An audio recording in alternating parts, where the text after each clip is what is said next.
What's up, everyone? It's your lady, Amy the Seventh, with another episode of Pretty Woman Speaks. And I have another pretty woman in the building, Erika Simone from Detroit. Say, what's up, Erika? Hey guys.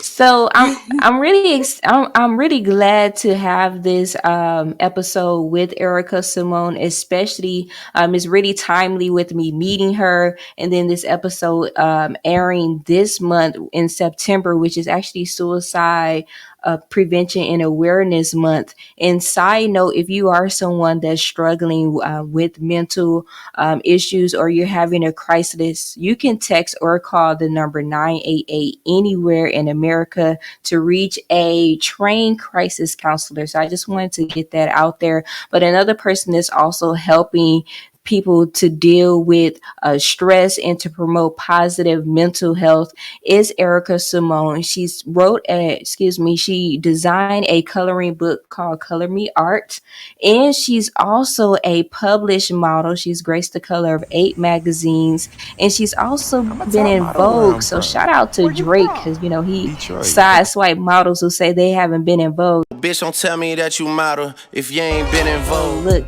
Erica has earned her stripes. Okay, so she's been there, Drake. So I'm really excited to have you on, Erica. Now, when I was reading your bio really said a lot to me. But what really stuck out to me is you said your journey has been a testament to the power of determination, creativity, and a steadfast commitment to mental health and self empowerment. So what goes into a journey that has to be committed to mental health and self empowerment? What type of journey is that? Um, it's a hard journey, but it's very, very rewarding.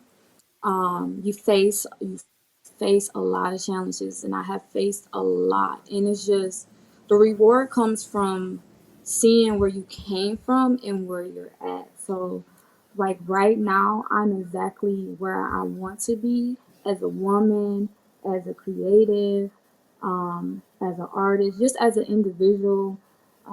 Where I had the ideal where I had myself when I was younger, is what I'm living right now. So I'm living the life that I've been manifesting since a child, and it's just so rewarding. Um, it goes by so fast, and you don't even think about it. You're like, oh, this journey's gonna be long. It's gonna be hard. I don't know if I can do it. I don't know if I can persevere. And then you look up and you're living the life that you want to live, and you see it now. You just want to spread that message and help other people achieve the same thing you have. That's So it's amazing. I'm sorry, say that again. So it's amazing. I'm sure it is, because what really sticks out to me is that you're saying right now at this place in your life you're actually living as the woman that you once dreamed to be. And I think so many of us, we pray for times like this, and when we finally get to that time, then we praying for a different time, right? So what goes into, Right. once you arrive to being the woman that you want to be, how do you embrace that time frame? What goes into embracing that? Living in the present. Living in the present. Sometimes I feel like we kind of hurt ourselves thinking so much on the future and then looking at our past, and we're not living in the present to stop and think and breathe and say, dang, I'm really here. I'm really where I want to be. So I tell people, live in the present. You are who you are right now, and you get to enjoy it more. Sometimes I have to stop myself and say, wait a minute, 10, 20 years from now, why is I'm thinking about that? Why is I'm thinking about that issue right now? Like, why is I'm stressing myself out right now? I'll cross that bridge when I get to it. I'll cross that bridge when I get to it. So, um, being the woman I want to be right now, living in the present, I'm more focused on embracing it, enjoying it, um, savoring the taste, the vibe, the message that I'm spreading, the energy that I'm spreading, instead of worrying about outside things, worrying about is I'm doing enough. Sometimes that can be a little bit questionable depending on who looking at you. I might be like, oh, is I'm doing enough, and a person outside might be like, oh my gosh, she's doing everything, everything that I want to achieve. She's extremely inspiring. So sometimes I have to stop myself and be like, hey, girl, you already there. You already that woman. Enjoy it. Have a great time. Live life in the present. I'm really glad to know that you give yourself a pep talk, because it's like if no one else is going to pat you on the back, make sure that you be the one to do it for yourself. So that's a good thing to note when it comes to continuing in your journey and enjoying the present, as you say, is to pat yourself on the back for every little achievement Yes. that you have. Whether Looking it's at big or small, go ahead. whether it's big or small, um, something small to you might be huge to someone else.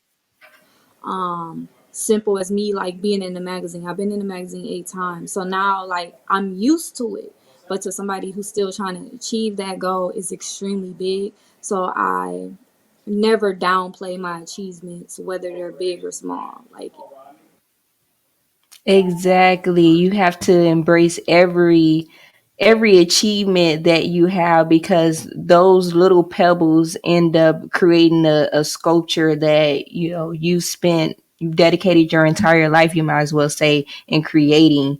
So I'm with her on embracing every little thing. In fact, I remember I used to buy little mini cupcakes for myself when I would have like a good first day or anything like that, because I didn't need anyone else to celebrate my own celebration, right? Because when you celebrate you don't need a party for that. you need validation whatsoever. Be your own cheerleader is so beneficial to always show it for yourself. And I think sometimes we show it for other people and we ask them to show it for us in return, not even understanding that we're supposed to show it for ourselves no matter what. We're supposed to be the first person in line to be like, hey, go, go, go, go, go. And not seeking validation. Once you stop seeking validation, you find that next chapter of happiness, that next chapter of peace. You're able to move how you want to move, feel how you want to feel, and express yourself truly. And seeking validation only makes you more upset and it limits you. Because, like, the validation you seeking might only be as high as the clouds. Instead of you not seeking it and going higher than the clouds to the sun, to the solar system, like, validation I feel like limits someone's creativity, someone's um someone's faith.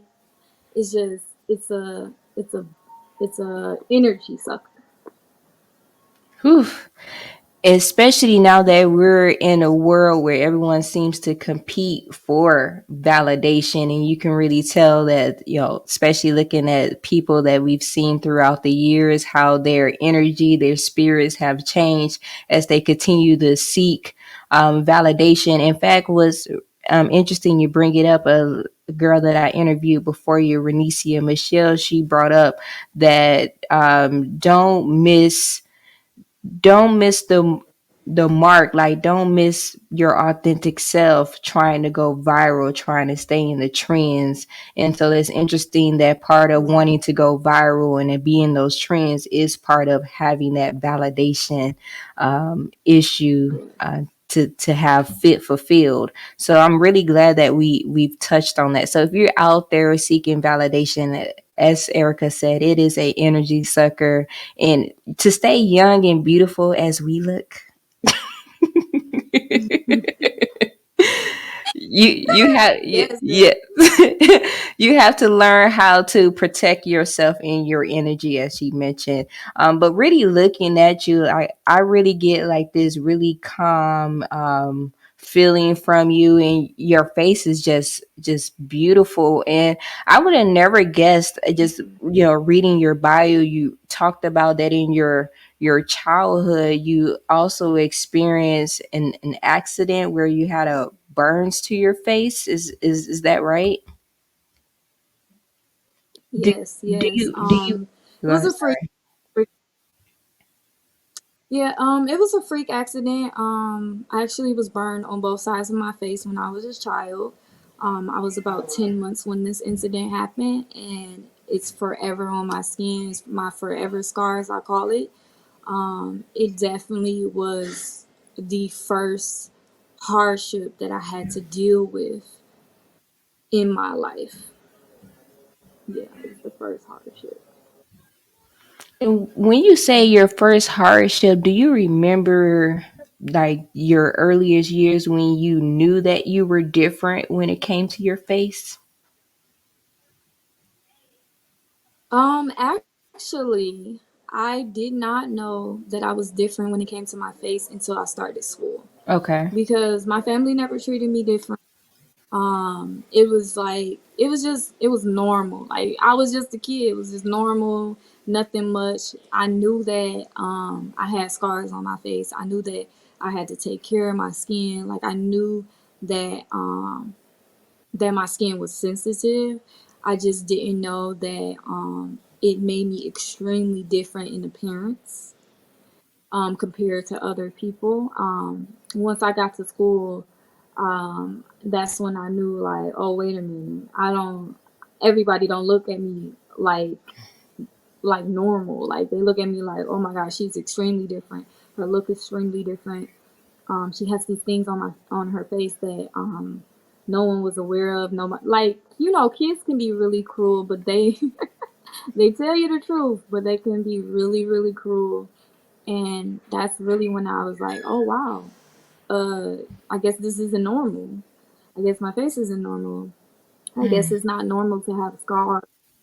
So that's really when I was like, oh yeah, this is different. I'm different. So when once you got to school, and I'm really glad that you actually had a family that made you feel whole, because when you go out into the world, there are going to be people that are going to pick at your completeness.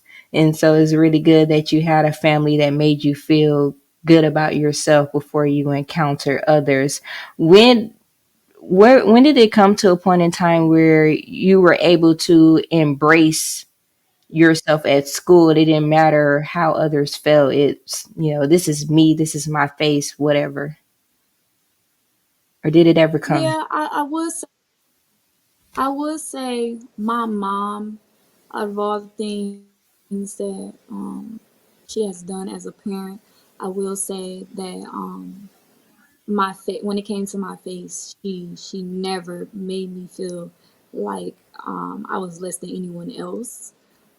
She never made me feel like my look wasn't normal. Like it was just me. It was just little Erica, and she did a great job. And on top of that, I tell people like I literally have one baby photo before my accident.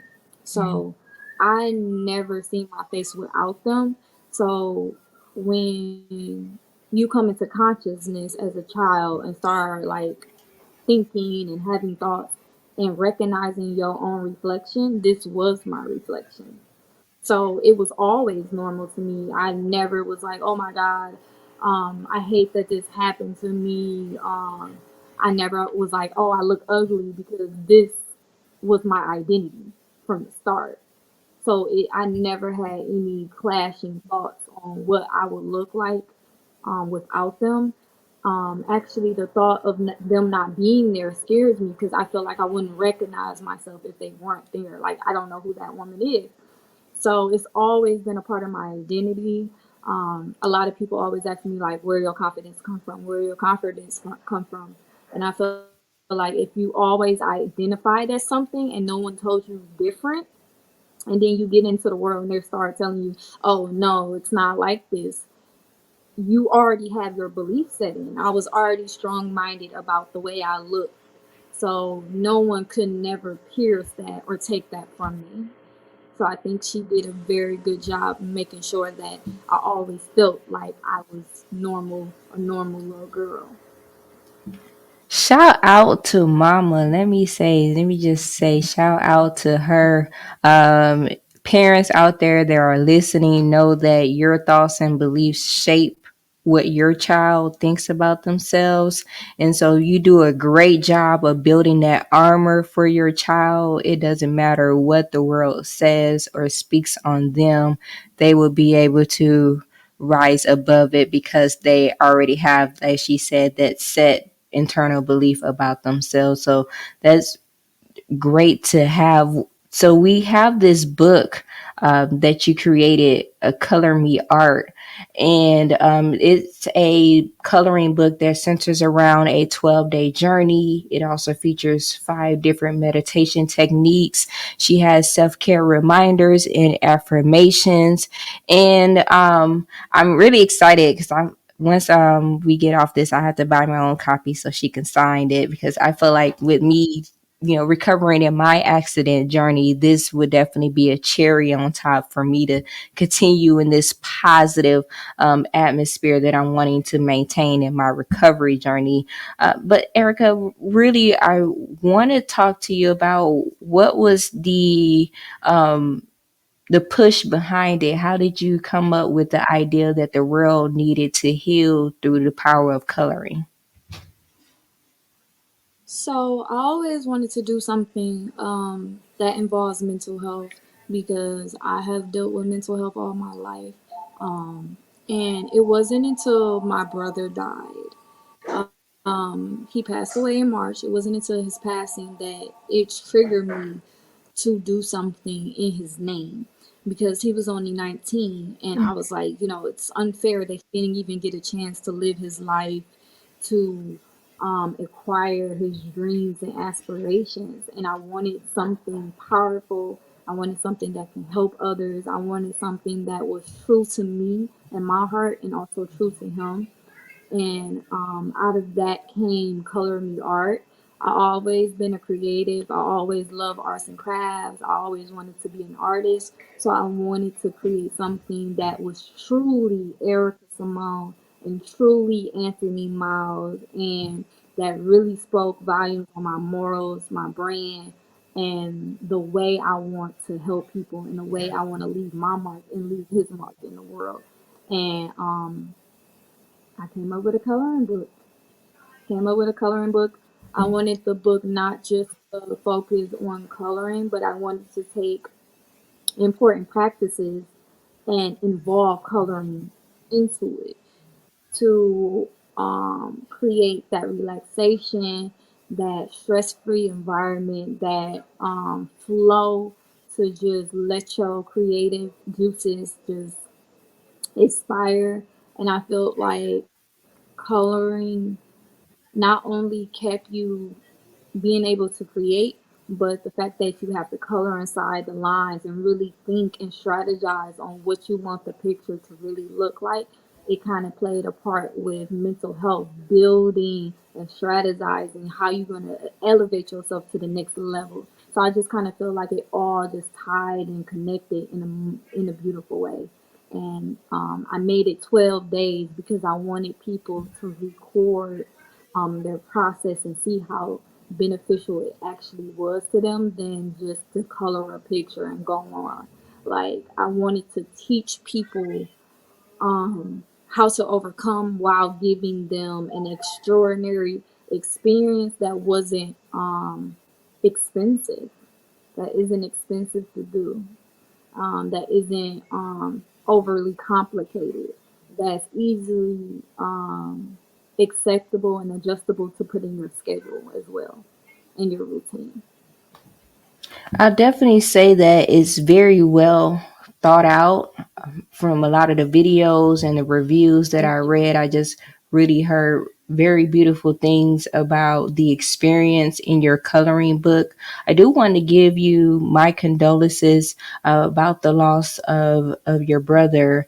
But what's interesting to me is that you chose to take the route of a coloring book and for something that promotes mental health at the loss of your brother. And it makes me think about it from a person who's dealt in mental health, also overcome some things with mental health, and then now publishing a book in mental health. How do you feel like people of color, particularly Black women and Black men, how do you feel mental health is a priority? Do you feel like mental health is ignored in the Black community? I feel like it's extremely ignored. I feel like it should be a number one priority, especially when you're a child. You don't know how to communicate. You don't know what you're feeling. You don't understand these feelings. And when someone tells you you shouldn't feel like that, or um, it's something wrong with you if you feel like that, it just chastises you and just makes you harbor those emotions in. And then later in your adult life, you're crashing out. You're not able to socialize. You're not able to keep a job. You're not able to communicate, and you're trying to figure out like, how can I fix this? I didn't know there was something wrong with me. Well, all along that you've been told your whole life, be this way and don't be that way. And I feel like mental health gets swept right under the rug. It's something that I feel like in our community, people feel like it makes us weak. And I've been told multiple times that I was weak because I had anxiety, or that I was depressed, or that I was having my breakdowns, that it made me weak. It made me less of a person, it made me less of a woman, that I should always be strong. I should always put my best foot forward. And in reality, that is not the case. And I hate the fact that it's still an unspoken thing in our community. I still hate that it gets swept under the rug. I still hate that people don't seek help or try to understand what they're going through because they get chastised or their family might brush it off. That was definitely my case. I was dealing with anxiety as young as 6 years old, and I didn't know I didn't know what I was feeling. I just knew that I felt some type of pain in my chest, and I knew that what I was feeling physically was hurting me. Like it felt like physical pain, and just kept getting brushed off. Oh no, getting brushed off. Oh, you're too emotional. You're just a crybaby. Oh, you shouldn't cry about that because this, that, and the third. And it was just too many opinions, and no one trying to help me. Nobody was trying to figure it out. Nobody was trying to see what was the root cause. And sometimes it be our environment. And unfortunately, we're not privileged enough to be born in certain cities, communities where they do have these amount of resources, and we just lack it. We lack. So I wanted to give our community a resource, also while giving other communities a resource, because I wanted this book to unite everyone that's dealing and struggling with anxiety, suicide, depression, because we just need to speak out. And that was one of the things for the book. I was not speaking out about my struggles and my trials and my tribulations, and I was always putting up a front that I was a warrior. I was a warrior. I was a warrior. And in reality, I was all over the place just like everyone else. And I feel like since I was a model, since I was inspiring people, since I was accomplishing these things, I needed to show people my reality. I needed to show people that I am vulnerable, and I needed to allow people into my safe space and not be so brick wall about it. And to stop putting up a front, because we won't overachieve, we won't achieve what we need to in our community if we continue to put up the front that we're strong when sometimes we're just not strong. It's okay to be vulnerable. It's okay to feel sad, and it's okay to um, have anxiety and depression. but it's not okay to just sweep it under the rug. It's not okay to seek help. It's not okay to hush yourself, to shush yourself. It's not okay not to talk about it. I feel like if we open more, we talk about it more, we feel better as a community, we feel better as an individual, and we're able to help our younger generation, especially now that social media is a big part of our lives.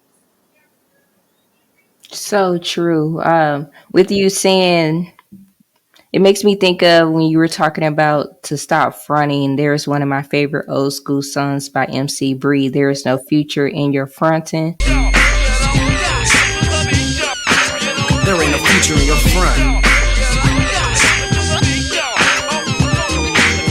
Because there are so many people out here that are faking the funk, but behind closed doors they are in shambles. And when I think about, you said in your book has 5 meditation techniques, and you said you yourself were also guilty of not being forthcoming with how you were feeling, dealing with your anxiety. Can you tell me what were some of the techniques or affirmations or self-care reminders that you use that is also in your book that helped you to promote better positive mental health? So I always talk about the love letter. And even though I had this confidence already because I got these burns, I'm already dealing with that. I'm already fighting against the world with how I look. I still needed to build my confidence. That was just one level. It's so many levels to your confidence that I still myself had to overachieve. And one of the days where you write a love letter, I tell everyone you need to do it because when I was in third grade, I didn't have a great year. And I really didn't even have friends. It was just like school. I love school, but I didn't love the social side of school. And I remember we did this exercise where my teacher, Miss Singleton, where she had us write kindness letters to everyone. And I just remember getting 30 plus letters from every student in my classroom and them telling me what they liked about me when the whole time I didn't think that they liked me. Some of these people talked about me. Some of these people made fun of me. So to see somebody that was bullying you say, you know what, I actually like this about you, was just, it just stuck with me for years, for years. And even my teacher writing kindness letters to us, it just stuck with me for years, and it helped me in the next chapter of my life. It helped me get through middle school, and it helped me be the person I needed to be in high school. And that experience, receiving them letters, I wish I still had those letters to this day. Unfortunately, I lost them. But just things like that, little things like that, really go a long way. They stick with you. I call them milestones, mental health milestones. And that really helped build my confidence, take me to the next level, and make me get out of my shell. So with this love letter, is this something that you just write once and then you bury it until, or is this something that you write and you look at it every day? How does writing the love letter work? So you write it, and it's supposed to reveal the great things about yourself. So we're all flawed individuals. I have flaws. Everyone has flaws. And I feel like we focus on our flaws more than we focus on the good attributes of ourselves. So the letter is supposed to help you recognize and bring self awareness to yourself. The first day in the book is self awareness. It asks you a couple of questions, but I wanted to bring that self awareness even further, because it's one thing to be aware. It's one thing to say, oh, I know my nose is big and whatnot, and this, that, and the third. But it's another thing to say, my nose is big, but I love it because it's my nose. No one can duplicate my nose. No one can wear the nose I have. No one can rock the looks I can with the nose I have. So every activity in the book is connected within itself. It's a reason why each exercise is placed in a book a certain way because it builds over time. And the love letter is the fourth day. The meditations I put five meditations in the book because everyone is unique. One meditation that may not work for you. We all can't sit in a room and be quiet. Like that we it doesn't work for everyone. So I wanted people to be able to take what works for them out of the book and practice it in their life. Um, it's really just kind of like journaling to yourself using colors. Certain activities, such as the one where you write down the colors you see throughout your day, and then you color in the pictures with the colors you see throughout your day. That activity is supposed to show you, is my environment bright and bubbly, or is my environment gray and depressing? Like colors affect your mood. So if you're around white, gray, black all the time, and you're trying to figure out why you angry so much, why you just feel down and sad, and then you go through coloring the art and you're like, wait a minute, I don't have no bright colors in my life. I don't have no pinks, no yellows, no purples, nothing bright, nothing warm. It's all sad colors. So each activity is supposed to bring you aware of your environment, your surroundings, and what you think about yourself. Another great activity I love is the negative self talk. So, like how you said, you write something down, you burn it. The negative self talk is like that, but I didn't want nobody to snatch no pages out the book and set it on fire. So with the negative self-talk is a trash can. You write down every negative talk that you think about yourself, and then you color in as many hearts as you see, as in a way of burying it and letting it go and releasing it from your body. So each activity, I kind of took physical activities and infused coloring with it, and put it everything in a book. Yeah. I'm really glad that you named some of the colors because I was definitely going to ask you when it comes to pick me up moods. What are those go to colors for someone that wanted to have a pick me up experience with your book? Where's some colors you have in mind that may help for you? To be honest, pink, yellow, pastel colors, soft radiant colors, sky blue. Um, I used to say when I was a kid, like I feel blue, like I just feel like the color blue, and I feel like a navy blue because I was always sad, I was always down, and I was just always so negative about the world and about my life, and I just felt blue. So one thing I started doing is changing my wardrobe, what colors I wore, what I experiment with different colors. I completely changed my whole wardrobe. I completely changed just little things such as my earrings, accessories, just to make myself feel good. Because those are the little things. Even to putting on your favorite socks, no one has to see your favorite socks, but you knowing that you're wearing your favorite socks, it just puts you in that where like, okay, I'm about to conquer the day. I'm good. I'm great. Nothing can affect me. And that's one of the things in high school I used to do.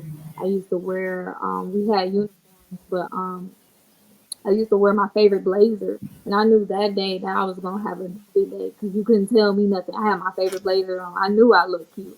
And those are things like you really have to brighten up your environment. I actually had a friend, which was interesting. Like I said, everything in the book I experienced in real life. I had a friend, and he dealt with depression and anxiety very heavily, and he used to leave all the lights on in his house. All every light will be on. And I'd be like, why you got all the lights on? And he told me just having a light on just uplifts your spirit, your Mm. spirit. Um, because we live in Michigan, so we don't get a lot of sun. We don't get a lot of vitamin D. But just him being in bright areas and being able to see and just light everywhere, it just made him more happy and more calm than if it was shadowy and dark and whatnot. So I thought that was interesting how light and color can really affect the mood. That is so true. I remember listening to one of my favorite speakers. I don't know if you've heard him before, but Pastor Stephen Darby, rest in peace. He's no longer with us, but he had a sermon where he talked about how just striking a match in a dark room, how light overtakes darkness at any time, Mhm. that light will always overtake darkness. So when you're having those times in your life where you're feeling down and out, you need to find smidges of sunshine to add in your life, as you mentioned, changing up your earrings, maybe putting on your favorite socks. And so listening to you and having you explain your book, what I'm understanding is that in order to promote a positive mental health, it's really all about self validation. So we're no longer seeking outwardly approval. What we're looking for is how to make our own selves happy. How do we accept approval? How do we approve ourselves first and foremost? Right. Exactly. It's very, very, very important. We have to understand that when people be like, "Oh, the world doesn't revolve around you," technically, everyone's living in their own world, so their world does revolve around them. So you are the creator of what your world looks like.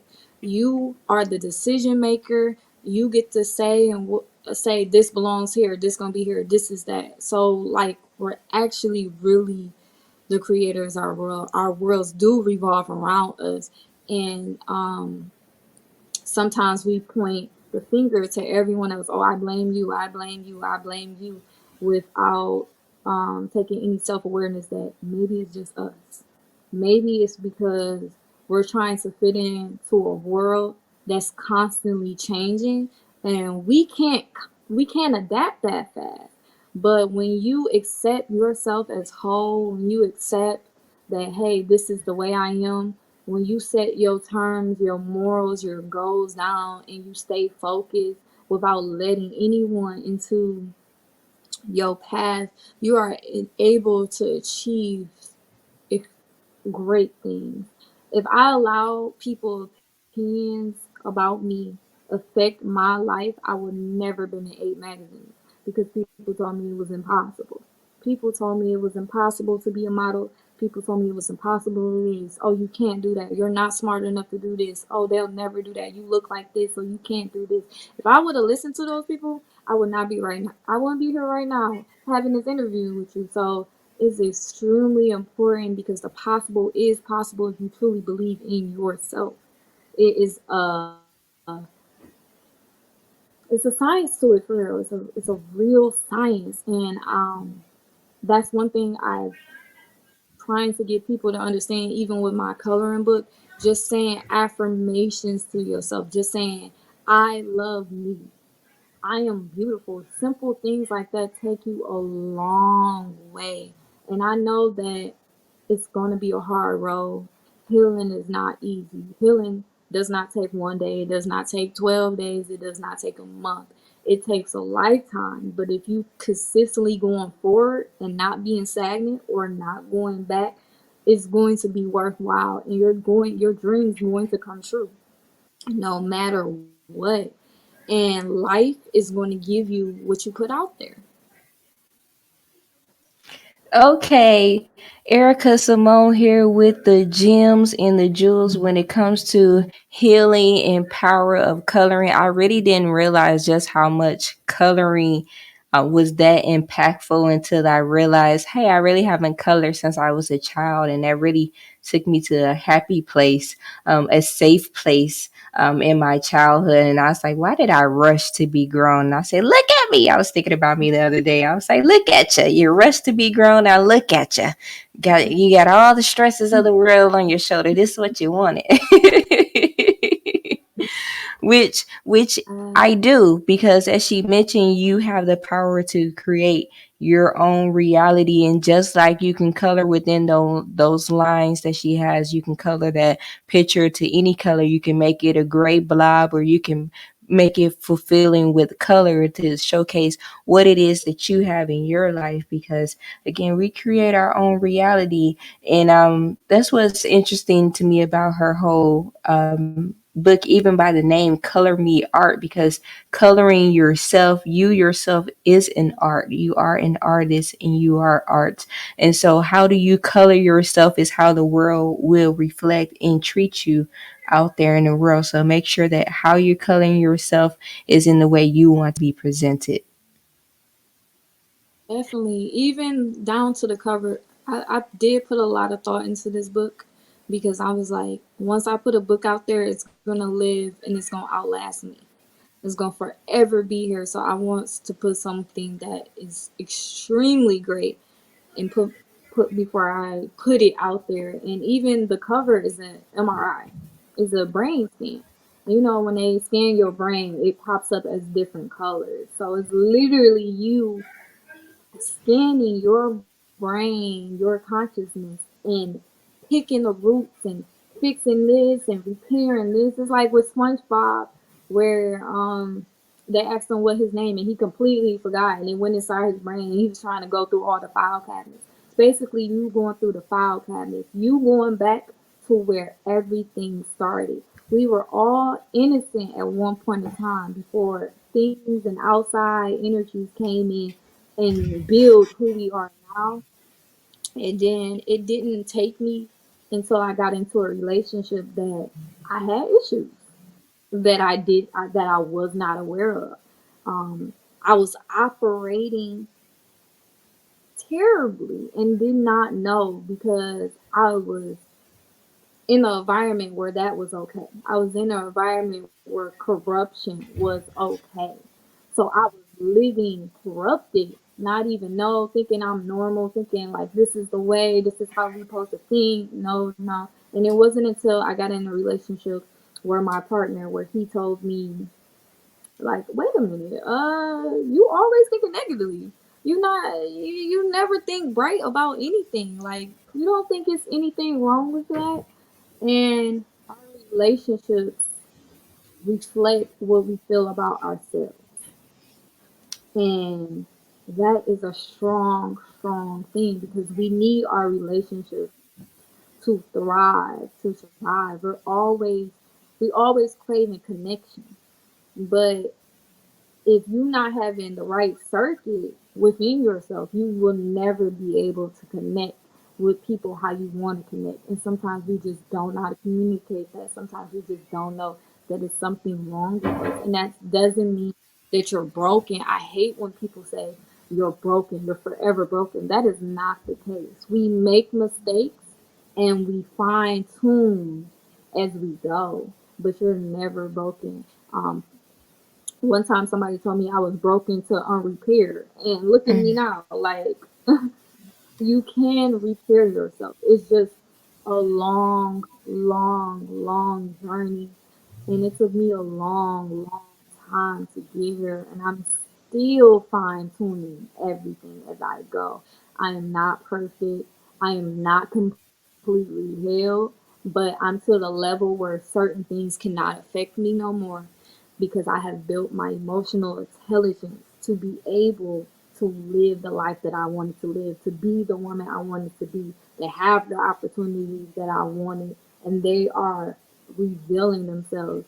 And even though I'm still going through traumatic situations such as losing siblings, life gone life, but the fact that I'm able to still carry myself a certain way, I'm able to stand up and talk about my story, I'm able to share my love with everyone and still find peace through the hurt, through the pain, through the fact that I can't control everything speaks volumes. It speaks volumes that you can build your mental health up like a brick house and the roof cannot come down no matter how hard he tries.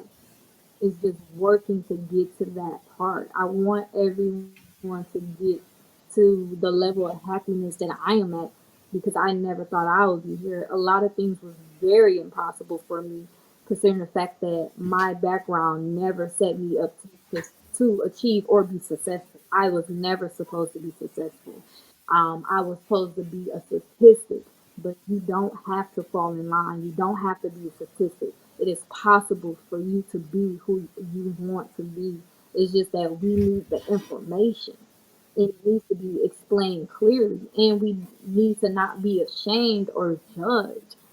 We need to have safe spaces. We need to have spaces where women can talk about what they're going through, when what men could talk about what they're going through without feeling ridiculed or feeling weak or people making a joke of it. I hate when the internet makes fun of black men for speaking about how they feel. Like, everyone feels like this, whether you met a man or a woman. We all experience the same thing, and just because you assign a gender to me does not mean I have to operate in that gender emotionally. You know?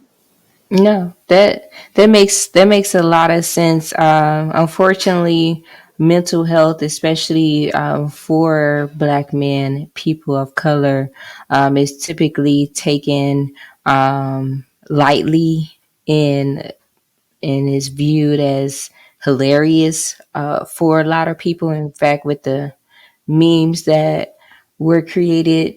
And so it's really, I'm going to wait for Simone to come back in, but it's really a sad thing to know that mental health is taken so lightly. And that's what's led to a lot of people actually going to the extreme limits of committing suicide because they feel unheard, they feel unworthy, they feel unloved, and so it's actually sad that these things can be prevented, but they're actually going under the radar because it's affecting one demographic or a population or a gender, and that may not be considered popular. As I was saying, it makes me think about when my best friend was killed. She was killed in a domestic violence situation where the guy actually shot her in the head, and then 2 days later he killed himself. But leading up to the murder of Quintina Denise Jeffries, years before her death happened, that guy was notorious in the neighborhood for beating up on. Hey, Erica, I'm glad to have you back. And Yeah. and so I was actually telling the story about how mental health is ignored primarily by people who may not consider them to be of importance. And that's where we create a situation that can be deadly. And it reminds me of, as I was sharing the story of my best friend, Quintina Denise Jeffries. She was murdered by her boyfriend December of 2019. He shot her in the head, and then 2 days later he killed himself. And so it makes me think about years before my best friend was killed. The guy was notorious in the neighborhood for beating on other women. So, and one of the girls came out, and she's actually my classmate. I didn't even know, but she came out and spoke after my best friend was killed. And she said, I was totally ignored and laughed at and swept under the rug when I tried to complain about him, torturing me, him putting his hands on me, but no one listened because they didn't care because of who I was in the community. But when Quintina was killed, who quote unquote was considered a favor. She was Miss Popular around the community. Then it was all hell broken loose. And honestly, you cannot pick and choose who to ignore because you never know how that who you ignore, that situation can actually affect you down the line. So I'm glad that she brought up that sometimes making a mockery of someone can actually be a disservice for the community as a whole. And so, Erica, I'm going to get ready and wrap this up, but I'm really glad that you shared so much with me. I have a lot of things that I'm going to take with me just from listening to you. Where can we buy a copy of Color Me Art? Follow more about you. Where can we see some of your lovely photo shoots and support you? Where can we do that?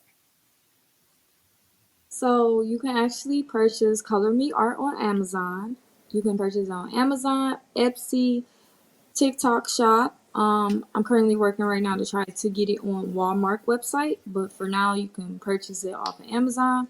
You can actually follow the page Color Me Art, which is color me underscore art, and you can click the link in the bio and follow the page. Keep up with the journey. If you would love to follow me, you can follow me at underscore Erika Erika Simone Simone underscore. And there you can also find the link to the book. Thank you. Before we do go, Eric, is there anything else you would like to add or say to anyone who may want to buy your book?